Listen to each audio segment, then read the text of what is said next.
Welcome to the screencast for Imagining the North, LIT3058. So the module is led by myself, David Forrest, and Sue Weiss. A little bit about the course. I guess it's structured on a central question, which is how narratives can help us to gain a deeper understanding of place, particularly northern place. Does region function as a genre? Is it appropriate to speak of a northern text? What do northern texts look like? Are northern texts always realist? If so, why? How do narratives treat the South? Northern narratives, that is. How do northern narratives approach gender? There seems to be a representation of the North which is bound up as well with a particularly dominant representation of masculinity. How can certain texts destabilise that? How can indeed readers destabilise that? And in what ways do northern narratives engage with the past, with questions of history or memory?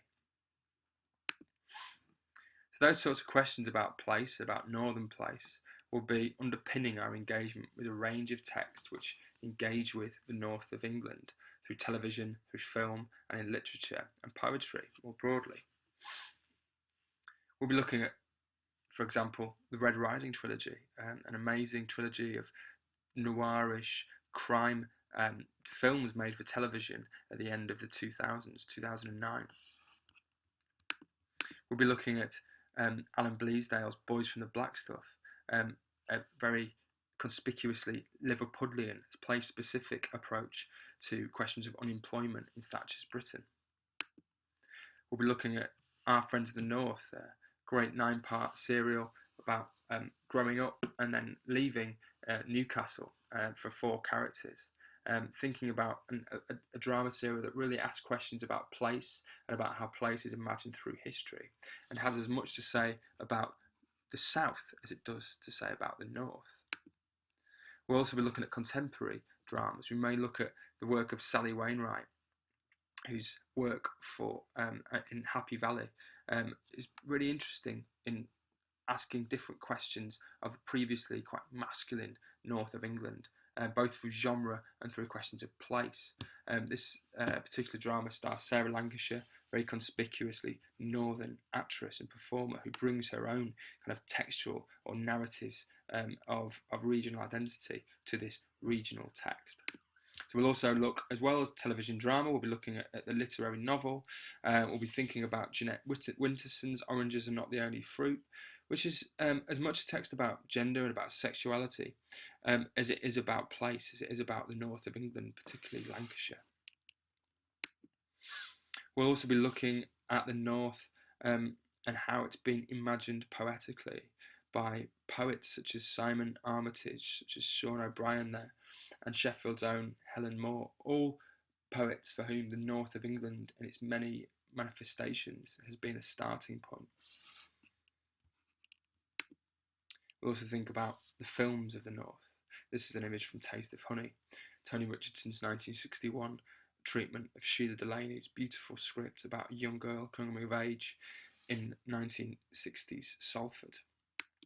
We'll also encourage you to think about the north of England through different artistic perspectives and thinking about different art forms. So these are images of bands and musicians of the north of England. How have they asked questions of or narrated their cities, their places, their region? Pulp, Smiths, New Order and Joy Division, Penthouse and Pavement by Heaven 17, a great Sheffield album.